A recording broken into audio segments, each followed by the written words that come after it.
গভীর রাতে ভয়াবহ অগ্নিকাণ্ডের ঘটনা ঘটল মালদার মানিকচকে। অগ্নিকাণ্ডের ঘটনায় ব্যাপক আতঙ্ক ছড়ালো মানিকচকের গোপালপুর এলাকায়।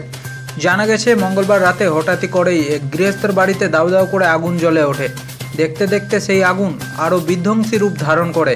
অগ্নিকাণ্ডের সময় পরিবারের 4 জন সদস্য আহত হন বলে খবর। ঘটনার পরপরই প্রথমে স্থানীয়রা জল ঢেলে আগুন নেভানোর চেষ্টা চালান। খবর দেওয়া হয় মানিকচক থানার পুলিশ ও দমকল দপ্তরে।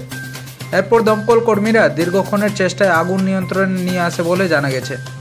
তবে আগুন লাগার সঠিক কারণ এখনও জানতে পারেনি এলাকাবাসী ও পরিবার। মালদা থেকে হরেন চৌধুরী রিপোর্ট, বাংলার কথা।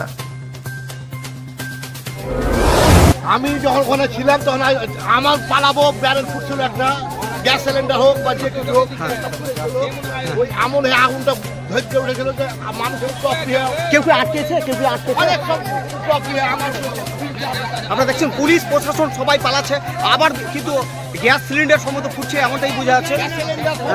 গ্যাস সিলিন্ডার উঠে আবার আগুন সব ধৈর্য গেল, সব পালিয়ে উঠপায় না, সব মানুষের উপরে। আচ্ছা, আগুন কি নিভানো সম্ভব? কেউ কি যেতে পারছে সেখানে?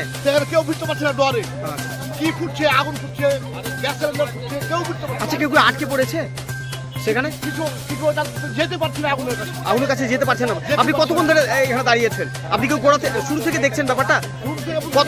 কতক্ষণ ধরে আগুন চলছে? 1 ঘন্টা হতে ছিল। এখন ফায়ার ব্রিগেড এসেছে কি?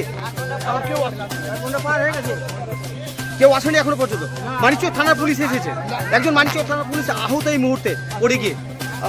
হ্যাঁ, পুলিশও পড়েছিল, ওর উপরেও মানুষ অনেকজন পড়েছিল ভয়ে, আগুনের ভয়ে। আপনার নাম?